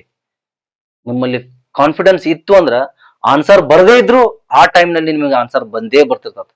ಅಂತ ಒಂದು ಶಕ್ತಿ, ಸಾಮರ್ಥ್ಯ ಕಾನ್ಫಿಡೆನ್ಸ್ಗೆ ಇದೆ. ಕಾನ್ಫಿಡೆನ್ಸ್ ಅಂದ್ರ I can do thinking, I can do double United ಕಮ ಥಿಂಕಿಂಗ್ ಅಂತ ವಿಚಾರ ಉಳ್ಳವರು, ನಾನು ಮಾಡುತ್ತೇನೆ, ನಾನು ಪ್ರಿಪರೇಷನ್ ಮಾಡಿದ್ರೆ, ನಾನು ಏನು ಟ್ರೈ ಮಾಡಿದ್ರೆ ನಾನು ಮಾಡುತ್ತೇನೆ, ನಾನು ಎಕ್ಸಾಮ್ ಅನ್ನು ಪಾಸ್ ಮಾಡುತ್ತೇನೆ ಅನ್ನುವಂತ ಬಲವಾದ ನಂಬಿಕೆ confidence. I can pass the exam without preparation ಅನ್ನೋದು ಓವರ್ ಕಾನ್ಫಿಡೆನ್ಸ್. ಅದು I can pass if I try ಅನ್ನೋದು confidence. I can pass without preparation ಅನ್ನೋದು ಓವರ್ ಕಾನ್ಫಿಡೆನ್ಸ್. ಓವರ್ ಕಾನ್ಫಿಡೆನ್ಸ್ ಇರಬಾರ್ದು, ಕಾನ್ಫಿಡೆನ್ಸ್ ಅಷ್ಟೇ ಇರಬೇಕು. Okay, see practice test. Why practice matters? Because it improves speed, it reduces exam fear, it increases accuracy, and it builds confidence in you. Okay, so don't ignore mock tests. If you ignore, you will fail. Why most students fail competitive exams? Because they ignore, they neglect mock tests. Okay, then how you won't fail? You have to apply success principles, you have to follow success principles, you have to emulate success principles. ಕೆಲವೊಂದಿಷ್ಟು ಯಶಸ್ಸಿನ ತತ್ವಗಳನ್ನ ನೀವು follow ಮಾಡಬೇಕು. C, ಅಂದಾಗ ನಿಮ್ಮ goal ಅನ್ನ reach ಆಗ್ತೀರಿ. See, plan properly, study daily, learn from failure, revise regularly. I have repeated, ಇವೇ matter ಆಗೋದು. That is why I have repeated, I have been emphasizing on these points time and again, again and again I have been emphasizing. ಈ ಒಂದು ಅಂಶಗಳ ಮೇಲೆ ಒತ್ತು ಕೊಡ್ತಾ ಇದ್ದೀನಿ. ಯಾಕಂದ್ರೆ ಇವೇ proven strategies to crack any exams, competitive exams successfully. Plan ಮಾಡ್ಕೊಳ್ಳೇಬೇಕು. Okay, this are success principles.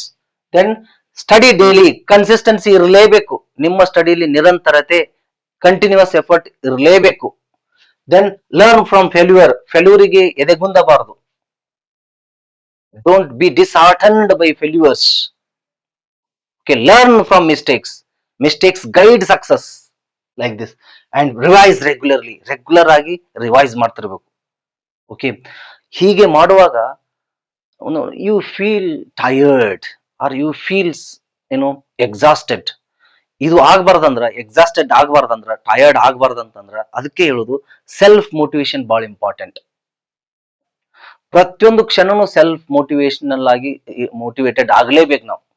ಈ ಒಂದು ಜಗತ್ತಿನಲ್ಲಿ, ಈ ಒಂದು ಇಂಥ ಒಂದು ಕಾಂಪಿಟೇಟಿವ್ ಜಗತ್ತಿನಲ್ಲಿ ಪ್ರತಿಯೊಂದು ಟೈಮು ಯಾವುದೇ ಪ್ರಾಬ್ಲಮ್ ಅನ್ನ ಫೇಸ್ ಮಾಡುವಾಗ ಸೆಲ್ಫ್ ಮೋಟಿವೇಟೆಡ್ ಆಗ್ಲೇಬೇಕು. I mean in relation with to competitive exams. Okay, self motivation ಆಗದೇನೆ ಹೆಚ್ಚಿನ ಜ್ಞಾನವನ್ನ ಗಳಿಸಕ್ ಸಾಧ್ಯನೇ ಆಗುದಿಲ್ಲ. ಯಾವ್ದಾದ್ರು ಒಂದು ವಿಡಿಯೋ ಕೇಳಿ ನಾ ಸೆಲ್ಫ್ ಮೋಟಿವೇಶನ್ ಆಗ್ತೀನಿ, ಯಾರ್ದಾದ್ರು ಸ್ಪೀಚ್ ಕೇಳಿ ಸೆಲ್ಫ್ ಮೋಟಿವೇಶನ್ ಆಗ್ತೀನಿ ಅನ್ನೋದು ಅದು ಮೂರ್ಖತನ. ಅದು ಸ್ವಲ್ಪ ಮಟ್ಟಿಗೆ ಮಾತ್ರ, ಒಂದ್ ತಾಸು ಮಾತ್ರ. ನಾ ಬಹಳಷ್ಟು ಸ್ಟೂಡೆಂಟ್ಸ್ ಗಳನ್ನ ನೋಡಿದ್ದೀನಿ. ನಾವು ಏನಾದ್ರೂ ಒಂದು ಕಥೆಯ ಮೂಲಕ ಮೋಟಿವೇಶನಲ್ ಸ್ಪೀಚ್ ಕೊಟ್ರೆ, ಅಥವಾ ಏನಾದ್ರೂ ಒಂದು ಮೋಟಿವೇಶನಲ್ ಸ್ಪೀಚ್ ಕೊಟ್ರೆ ಯಾವ್ದಾದ್ರ ಬಗ್ಗೆ, ಅವಾಗ ಭಾರಿ ಕಾನ್ಸಂಟ್ರೇಷನ್ ಕೊಟ್ಟು ಕೇಳ್ತಿರ್ತಾರ. ಆಮೇಲೆ ಸ್ಪೀಚ್ ಮುಗಿದು ಹೊರಗೆ ಹೋಗ್ತಾರ, ಮೊದಲು ಯಾವ ಸ್ಥಿತಿಯಲ್ಲಿ ಇರ್ತಾರ ನೋಡು ಅದೇ ಸ್ಥಿತಿಯಲ್ಲಿನೇ ಇರ್ತಾರ. ಕೇಳುವಾಗ ಹೊರಗೆ ಹೋಗಿ ಏನು ದೊಡ್ಡ ಸಾಧನೆ ಮಾಡ್ತಾರ ಅನ್ನುವ ಹಾಗೆ ಕೇಳ್ತಿರ್ತಾರ. ಆದ್ರೆ if after they go out, same attitude ಬೆಳೆದು ಬಿಟ್ಟಿರ್ತದೆ.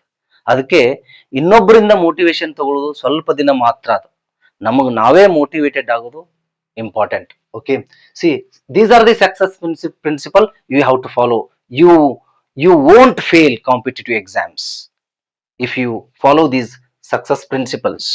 Okay, then success mindset. Remember, This is the most important part of this lecture. Success mind set. ನಾನು ಯಶಸ್ಸು ಪಡೆಯುತ್ತೇನೆ ಅನ್ನುವ ಮೈಂಡ್ ಸೆಟ್ ಯಾವಾಗ ನಮ್ಮಲ್ಲಿ ಇರ್ತತ ಅಂದ್ರೆ, when you have these things, when you remember these things, do not compare with others. ಇನ್ನೊಬ್ಬರ ಜೊತೆಗೆ ನೀವು ನಿಮ್ಮನ್ನು ಹೋಲಿಸಿಕೊಳ್ಳಬೇಡಿ. ಇನ್ನೊಬ್ಬರ ಜೊತೆಗೆ ನೀವು ನಿಮ್ಮನ್ನು ಹೋಲಿಸಿಕೊಳ್ಳಬೇಡಿ. ಇನ್ನೊಬ್ಬರ ಜೊತೆಗೆ ನೀವು ನಿಮ್ಮನ್ನು ಹೋಲಿಸಿಕೊಳ್ಳಬೇಡಿ. ಇದು ಒಂದು ದೊಡ್ಡ ರೋಗ ಇದು. ಓಕೆ, ಇನ್ನೊಬ್ಬರನ್ನ ಜೊತೆಗೆ ಯಾಕೆ ಕಂಪೇರ್ ಮಾಡ್ಕೊಳ್ಳುವುದು? ಅವ್ರ ಎಬಿಲಿಟಿನೇ ಬೇರೆ, ನನ್ನ ಎಬಿಲಿಟಿನೇ ಬೇರೆ. ಓಕೆ, ಹೀಗೆ ಮಾಡೋದ್ರಿಂದ ಏನಾಗುತ್ತಾ, ಇನ್ನೊಬ್ಬರ ಜೊತೆ ಕಂಪ್ಯಾರಿಸನ್ ಬೆಳೆಸೋದ್ರಿಂದ ಏನಾಗುತ್ತಂದ್ರೆ, ನೀವು ಕಂಪೇರ್ ಮಾಡ್ಕೊಳಕ್ ಸ್ಟಾರ್ಟ್ ಮಾಡಿದ್ರಿ ಅಂದ್ರ ಅವ್ರ ಮೇಲೆ ದ್ವೇಷ ಆಗುವಂತ ಚಾನ್ಸಸ್ ಇರ್ತದ. ನಿಮ್ಮಲ್ಲಿ ಕಾನ್ಫಿಡೆನ್ಸ್ ಲೆವೆಲ್ ಕಡಿಮೆ ಆಗತ್ತ. ಓಕೆ, ನೀವು ಏನು ಟೈಮ್ ಮ್ಯಾನೇಜ್ಮೆಂಟ್ ಮಾಡಕ್ ಆಗುದಿಲ್ಲ. ಅವ್ರ ಅವರ ಒಂದು ಸಕ್ಸಸ್ ಅನ್ನ ತಲೆಯಲ್ಲಿ ಇಟ್ಕೊಂಡು ಸ್ಟಡಿ ಮಾಡಬೇಕಾಗತ್ತಾ? ಮಾಡ್ಬೇಕಾ? ಓಕೆ, ಕಾಂಪಿಟೇಷನ್ ಯಾರ ಜೊತೆಗೆ ಮಾಡ್ಬೇಕು? ನಮ್ಮ ಜೊತೆಗೆ ನಾವು ಕಾಂಪಿಟೇಷನ್ ಮಾಡ್ಬೇಕು. ಓಕೆ, ನಾ ಹಿಂದಿನ ಎಕ್ಸಾಮ್ದಲ್ಲಿ ಇಷ್ಟು 100ಕ್ಕೆ 70 ತಗೊಂಡಿದ್ದೆ, ಈ ಎಕ್ಸಾಮ್ದಲ್ಲಿ ನಾನು 70ಕ್ಕಿಂತ ಹೆಚ್ಚು ತಗೊಳ್ತೀನಿ ಅಂತ ಅನ್ಕೊಡ್ರಿ. ನೀವು 70 80 ತಗೊಳ್ತೀನಿ, 90 ತಗೊಳ್ತೀನಿ, 98 ತಗೊಳ್ತೀನಿ ಅಂತ ಅನ್ಕೊಳ್ಳೋದು ಬೇಡ. I do my best to cross 70. 70ಕ್ಕಿಂತ ಹೆಚ್ಚು ತಗೊಳ್ತೀನಿ ಅಂತ ಓದ್ಬೇಕು. ಇಲ್ಲಿ ಕಂಪ್ಯಾರಿಸನ್ ಇಲ್ಲಿ ಸ್ಟಾರ್ಟ್ ಆಗ್ಬೇಕು. ಅವ 80 ಮಾಡ್ಯಾನ, 90 ಮಾಡ್ತೀನಿ ಅನ್ನುವಂತ ಭಾವನೆ ಇರಬಾರ್ದು. ಹಾಗೆ ಮಾಡಿದಾಗ ಒಂದ್ ವೇಳೆ ಆಗದೆ ಇದ್ರಾಗ ಅವನ ಮೇಲೆ ದ್ವೇಷನೂ ಬೆಳಿತತ, ಅಂಡ್ ನಿಮ್ಮ ಕಾನ್ಫಿಡೆನ್ಸ್ ಲೆವೆಲ್ ಕಡಿಮೆ ಆಗುತ್ತಾ, ನೀವು ನಿರಾಶೆಗೊಳ್ತೀರಿ, ಯು ಗೆಟ್ ಡಿಸಪಾಯಿಂಟೆಡ್. ಅಂತ ಒಂದು ನೆಗೆಟಿವ್ ಫೀಲಿಂಗ್ಸ್ ಅನ್ನ ಯಾಕೆ ತಗೊಳ್ಬೇಕು? ಓಕೆ, ಅವ್ರ ಪಾಡಿಗೆ ಅವರು, respect them, feel happy for them, but compare with yours. Don't compare you to others. ಇನ್ನೊಬ್ಬರ ಜೊತೆಗೆ ನೀವು ನಿಮ್ಮನ್ನು ಕಂಪ್ಯಾರಿಸನ್ ಮಾಡ್ಕೊಳ್ಳಕ್ಕೆ ಹೋಗ್ಬೇಡ್ರಿ. ಓಕೆ, ಅದು ಒಂದು ರೋಗ. ಅದು ಕಂಪ್ಯಾರಿಸನ್ ಮಾಡ್ಕೊಳ್ಳೋದು ರೋಗ. ಸೊ ನನ್ನಲ್ಲಿ ಇಂಥ ಒಂದು ಸಾಮರ್ಥ್ಯ ಇದೆ, ನಾನು ಈ ಸಾಮರ್ಥ್ಯವನ್ನ ಹೇಗೆ ವೃದ್ಧಿ ಮಾಡ್ಕೊಳ್ಬೇಕು, ಮತ್ತಷ್ಟು ಇನ್ನಷ್ಟು ಹೇಗೆ ವೃದ್ಧಿ ಮಾಡ್ಕೊಳ್ಬೇಕು ಅನ್ನೋದ್ರ ಕಡೆಗೆ ಮಾತ್ರ ಗಮನ ಇರಬೇಕು. Okay, like this. ಇನ್ಫ್ಯಾಕ್ಟ್ ನೀವು ಅವರಿಂದ ಒಳ್ಳೆಯದನ್ನ ಸ್ವೀಕರಿಸ್ರಿ, ಅದ್ರ ಕಾಂಪೀಟ್ ಮಾಡುವಂಗಿಲ್ಲ. ಅವರಿಂದ ಗುಡ್ ಆಸ್ಪೆಕ್ಟ್ಸ್, ಪಾಸಿಟಿವ್ ಆಸ್ಪೆಕ್ಟ್ಸ್ ಅನ್ನ ತಗೊಳ್ಬೇಕು, ಆದ್ರ ಏನು ಕಾಂಪೀಟ್ ಮಾಡುವಂಗಿಲ್ಲ. Feel happy for them if they had done well. Okay, see like this. This is the success mindset. Success ಮಾಡೋರ್ ಮೈಂಡ್ ಸೆಟ್ ಹೀಗೇನೆ ಇರ್ತತ. ಇದು ಇಲ್ಲದಕ್ಕೇನೆ most students fail competitive exams. Do not compare with others. ಇನ್ನೊಬ್ಬರ ಜೊತೆ comparison ಮಾಡ್ಕೊಳ್ಬೇಡ್ರಿ. Again I am telling. And then compete with your own previous self. ಹೇಳಿದ್ನಲ್ಲ, ನಿಮ್ಮ ಪ್ರೀವಿಯಸ್ ಏನು ಸಾಧನೆ ಇರ್ತದಲ್ಲ ಅದ್ರ ಜೊತೆಗೆ ಕಾಂಪಿಟೇಷನ್ ಮಾಡ್ಬೇಕು. ಈಗ ನಾ ನೆಕ್ಸ್ಟ್ 80ಕ್ಕಿಂತ ಹೆಚ್ಚು ಮಾಡ್ತೀನಿ ಪರ್ಸೆಂಟೇಜ್, ಅದು ಯಾವುದೇ ವಿಷಯ ಇರಲಿ. Okay, like this. And improve daily, day by day we have to learn something. ಈಗಿನ ಒಂದು ಡಿಜಿಟಲ್ ಯುಗದಲ್ಲಿ, ಈಗಿನ ಒಂದು ಸ್ಪರ್ಧಾತ್ಮಕ ಯುಗದಲ್ಲಿ ದಿನಾಲು ಒಂದು ವಿಷಯವನ್ನ ಕಲಿಲೇಬೇಕು. ನಾವು ಕಲ್ತಿಲ್ಲ ಅಂದ್ರೆ ನಾವು ಇದ್ರೂ ಸತ್ತಂಗನೆ. ಅಷ್ಟು ಒಂದು ಪ್ರಾಮುಖ್ಯತೆ ಈಗಿನ ದಿನಗಳಲ್ಲಿ. ನಾವು ಏನಾದ್ರೂ ಒಂದು ವಿಷಯ ಕಲ್ತನೆ ನೆಕ್ಸ್ಟ್ ಡೇಗೆ ಹೋಗ್ಬೇಕು. ಓಕೆ, ಏನಾದ್ರೂ ವಿಷಯ ಇರ್ಲಿ, ಆ ವಿಷಯವನ್ನ ನಾವು ಕಲಿಲೇಬೇಕು. ಏನು ಈ ಸ್ಟಡಿಗೆ ಸಂಬಂಧಪಟ್ಟಾಗ ಆಗಿರ್ಬೋದು ಅಥವಾ ಬೇರೆ ವಿಷಯ ಆಗಿರ್ಬೋದು, ಒಂದು ಹೊಸದಾದಂತ ವಿಷಯವನ್ನ ನಾವು ಕಲಿಬೇಕು. ಅದು ನಮ್ಮ ಜೀವನ ಇಂಪ್ರೂವ್ಮೆಂಟ್ ಆಗಕ್ ಕಾರಣ ಆಗಬೇಕು. ಆ ಒಂದು ಲರ್ನಿಂಗ್ ಅಂತ ವಿಷಯಗಳನ್ನ ನೀವು ಕಲಿಬೇಕು. Okay, C, learning does not take place just by reading this. ಬರೀ ಪುಸ್ತಕ ಹಿಡ್ಕೊಂಡು ಓದೋದ್ರಿಂದ ಲರ್ನಿಂಗ್ ಆಗುದಿಲ್ಲ. ಲರ್ನಿಂಗ್ ನೀವು ಅಬ್ಸರ್ವೇಷನ್ ಮಾಡೋದ್ರಿಂದ, ಕೇಳೋದ್ರಿಂದ, ನೋಡುವುದರಿಂದ ಹೆಚ್ಚು ಕಲಿಕೆ ಆಗ್ತಿರ್ತದೆ. ಓಕೆ, ಎಲ್ಲವೂ ಮ್ಯಾಟರ್ ಆಗ್ತಾವ. ಬರೀ ಓನ್ಲಿ ಬುಕ್ಸ್ ಹಿಡ್ಕೊಂಡು ಓದ್ತಾ ಹೋದ್ರ ಆಗೋದಿಲ್ಲ. ಓಕೆ, ಅಬ್ಸರ್ವೇಷನ್ ದಿಂದ ಸಾಕಷ್ಟು ವಿಷಯಗಳನ್ನು ನಾವು ಕಲಿತಾ ಇರ್ತೀವಿ. So understand this, remember this, then improve daily. ಏನು ಹೇಳಿದ್ನಲ್ಲ, daily day by day improvement ಆಗ್ತಾನೆ ಹೋಗ್ಬೇಕು. ನಾವು ಹೊಸ ವಿಷಯಗಳನ್ನು ಕಲಿತಾನೆ ಹೋಗ್ಬೇಕು. This is the mindset of successful people. Okay, then motivational quote. See, I have given a statement here, quote here. Competitive exams test not only knowledge but patience, discipline and determination. ನಿಮ್ಮ knowledge ಅನ್ನ ಏನು measure ಮಾಡಕ್ ಮಾತ್ರ competitive exam ಅನ್ನ conduct ಮಾಡ್ತಿರೋದಿಲ್ಲ. Competitive exams are conducted not only to test your knowledge but also test your patience, discipline and determination. ನೀವು ಎಷ್ಟು ಇಚ್ಛಾಶಕ್ತಿ ಉಳ್ಳವರದಿರಿ, ನಿಮ್ಮಲ್ಲಿ ಪೇಷನ್ಸ್ ಎಷ್ಟಿದೆ, ಓಕೆ, ನಿಮ್ಮಲ್ಲಿ ಡಿಸಿಪ್ಲಿನ್ ಎಷ್ಟಿದೆ ಅನ್ನುವುದನ್ನ ಚೆಕ್ ಮಾಡಕ ಕಾಂಪಿಟೇಟಿವ್ ಎಕ್ಸಾಮ್ಸ್ ಇರ್ತಾವ. ಓನ್ಲಿ ನಿಮ್ಮ ನಾಲೆಜ್, ನೀವು ಜಾಣತನ ಎಷ್ಟು ಜಾಣತನ ಅದಿರಿ ಅನ್ನೋದ್ರ ಮೇಲೆ ಅಲ್ಲ. ಓಕೆ, ಸೊ ಇವೆಲ್ಲ ಯಾವಾಗ ಬರ್ತಾವ? ಸ್ಮಾರ್ಟ್ ಸ್ಟಡಿ ಮಾಡಬೇಕು, ಹಾರ್ಡ್ ವರ್ಕ್ ಮಾಡಬೇಕು, ಕನ್ಸಿಸ್ಟೆನ್ಸಿ ಆಗಿರ್ಬೇಕು, ಡಿಸಿಪ್ಲಿನ್ ಇಂದ ಸ್ಟಡಿ ಮಾಡಬೇಕು. ಅವಾಗ ಆ ಕಾಂಪಿಟೇಟಿವ್ ಎಕ್ಸಾಮ್ ಅನ್ನ ಸರಾಗವಾಗಿ ಫೇಸ್ ಮಾಡ್ತೀರಿ ನೀವು. ಅದು ನಿಮ್ಮ ಒಂದು ಇಂಟೆಲಿಜೆನ್ಸ್ ಅನ್ನ ಚೆಕ್ ಮಾಡಕ ಇರುವುದಿಲ್ಲ. ಅದಕ್ಕೆ ಬಹಳಷ್ಟು ಸ್ಟೂಡೆಂಟ್ಸ್ ಗಳು ಹೇಳ್ತಿರ್ತಾರೆ, ಇಲ್ರಿ ಎರಡಂತ ಆನ್ಸರ್ ಗೊತ್ತಿತ್ತು, ಮೂರಕ್ಕೆ ಹಾಕಿಬಿಟ್ಟೆ, ನಾನು ಆಪ್ಷನ್ ಮೂರಕ್ಕೆ ಹಾಕಿಬಿಟ್ಟೆ, ಆಮೇಲೆ ಹೊರಗೆ ಬಂದಿಂದ ಗೊತ್ತಾಯ್ತು ನನಗ ಅಂತಾರ. This is intelligence. ನೀವು ಜಾಣರಿದ್ರು ವೇಸ್ಟ್ ಆಯ್ತು ಅಲ್ಲಿ. ಅಲ್ಲಿ ನಿಮ್ಮ ಪೇಷನ್ಸ್, ನಿಮ್ಮ ಒಂದು ಮೈಂಡ್ ಸೆಟ್, ನಿಮ್ಮ ಒಂದು ಪ್ರೆಸೆನ್ಸ್ ಆಫ್ ಮೈಂಡ್ ಮ್ಯಾಟರ್ ಆಗುತ್ತೆ. ನೀವು ಎಷ್ಟು ಹುಷಾರಾಗಿದ್ದೀರಿ, ಅಲ್ಲಿ ಎಷ್ಟು ಡಿಸಿಪ್ಲಿನ್ ಆಗಿದ್ದೀರಿ, ಎಷ್ಟು ಡಿಟರ್ಮೈನ್ಡ್ ಆಗಿದ್ದೀರಿ, ಎಷ್ಟು ಕಾನ್ಫಿಡೆಂಟ್ ದಿಂದ ನೀವು ಎಕ್ಸಾಮ್ ಬರಿತಾ ಇದ್ದೀರಿ ಅನ್ನೋದು ಚೆಕ್ ಮಾಡ್ತಿರ್ತಾರೆ. ಓಕೆ, ಅದೇ ಕಾಂಪಿಟೇಟಿವ್ ಎಕ್ಸಾಮ್ಸ್. ಇವೆಲ್ಲವುಗಳನ್ನ ಟೆಸ್ಟ್ ಮಾಡೋದೇ ಕಾಂಪಿಟೇಟಿವ್ ಎಕ್ಸಾಮ್. ಓಕೆ, ಅದರಿಂದ ನೀವು ಪಾಠ ಕಲ್ತು ಇನ್ನು ಮಿಸ್ಟೇಕ್ ಏನ್ ಮಾಡ್ತಿರಲ್ಲ, ಅದು ನೆಕ್ಸ್ಟ್ ಟೈಮ್ ಅದು ಆಗ್ಲಾರ್ದಂಗ್ ನೋಡ್ಕೊಳ್ಬೇಕು. ಅದು ಬಹಳ important. Okay, C sometimes you have to stand alone to prove that you can still stand. ನೀವು ಬೀಳ್ತೀರಿ. Sometimes you have to stand alone to prove that you can still stand. ನಾನು ಇನ್ನೂ ನಿಲ್ಲಬಲ್ಲೆ, ನಾನು ಈ ಒಂದು ಜಗತ್ತನ್ನು ಗೆಲ್ಲಬಲ್ಲೆ, ಈ ಸಮಸ್ಯೆಯನ್ನು ಓವರ್ಕಮ್ ಮಾಡಬಲ್ಲೆ ಅನ್ನುವಂತ ಭಾವನೆ ಇರಬೇಕು, ಯಾವಾಗ್ಲೂ ಇರಬೇಕು. ಐ ಕ್ಯಾನ್ ಡೂ ಅಟಿಟ್ಯೂಡ್ ಯಾವಾಗ್ಲೂ ನಮ್ಮಲ್ಲಿ ಇರಲೇಬೇಕು, ನಮ್ಮ ಮೈಂಡ್ ನಲ್ಲಿ ಇರಲೇಬೇಕು. ಅಂದಾಗ ಮಾತ್ರ ಬಹಳ ಈಸಿಯಾಗಿ ನಮ್ಮ life and these competitive exams ಅನ್ನ ಬಹಳ ಸರಾಗವಾಗಿ ಫೇಸ್ ಮಾಡ್ತೀವಿ ನಾವು. Okay, this is the conclusion I have given here. Final message. See, winners are not students who never fail. Winners fail ಆಗೋರು ವಿನ್ನರ್ಸ್ ಅಲ್ಲ. Okay, winners are students who never quit. ಯಾರು winners ಅಂದ್ರ quit ಮಾಡದೇ ಇರೋರು. Winners are not students who never fail. Winners ಯಾರು fail ಆಗ್ತಿರ್ತಾರ? Winners are not students who never fail. Students fail ಆಗ್ತಿರ್ತಾರ ನೋಡು, ಅವ್ರು ವಿನ್ನರ್ಸ್ ಆಗುದಿಲ್ಲ. ಯಾರು ವಿನ್ನರ್ಸ್ ಅಂತಂದ್ರ ಕ್ವಿಟ್ ಮಾಡುದಿಲ್ಲ, ಸೋತೃನು ಎದೆಗುಂದದೆ ಮುಂದೆ ಹೋಗ್ತಿರ್ತಾರಲ್ಲ, they are the winners. Winners are students who never quit. I can still stand alone and I will face this world, this competitive world ಅನ್ನುವಂತ ನಂಬಿಕೆ ಇರೋರು, ಅನ್ನುವಂತ ಬಿಲೀಫ್ ಅನ್ನ ಹೊಂದಿರೋರು, ಕಾನ್ಫಿಡೆನ್ಸ್ ಅನ್ನ ಹೊಂದಿರೋರು ನಿಜವಾದ ಯಶಸ್ಸನ್ನು ಪಡೆಯುವರು. Okay, winners are students who never quit. They never give up. ಯಾವುದಕ್ಕೂ ಬಿಟ್ಟು ಕೊಡ್ತಿರೋದಿಲ್ಲ. I will get through the exams one day ಅನ್ನುವಂತ ಬಲವಾದ ಬಿಲೀಫ್ ಯಾರಲ್ಲಿ ಇರ್ತತೋ ಅವರು ಸಕ್ಸಸ್ ಆಗ್ತಾರೆ. Then your success journey starts today. ನಿಮ್ಮ ಯಶಸ್ಸಿನ ಜರ್ನಿ ಪ್ರಯಾಣ ಇಂದು ಶುರು ಆಗಲೇಬೇಕು, ಆಗುತ್ತೆ. Okay, see this is today's important lecture. I hope ಇದು ನಿಮಗೆ ಬಹಳ ಉಪಯುಕ್ತವಾಗಿದೆ ಅಂತ ನಂಬ್ತೀನಿ. ನಿಮ್ಮ ಎಲ್ಲ ಕಾಂಪಿಟೇಟಿವ್ ಎಕ್ಸಾಮ್ಗಳಲ್ಲಿ ನೀವು ಈ ಕೆಲವೊಂದಿಷ್ಟು ಯಶಸ್ಸಿನ ಸೂತ್ರಗಳನ್ನು ಅಳವಡಿಸಿಕೊಂಡು ಸಕ್ಸಸ್ ಆಗ್ತೀರಿ ಅಂತ ನಂಬಿ ನನ್ನ ಈ ಲೆಕ್ಚರ್ ಅನ್ನ, ನನ್ನ ಈ ಸ್ಪೀಚ್ ಅನ್ನ ಮುಗಿಸ್ತಾ ಇದ್ದೀನಿ. Thank you very much.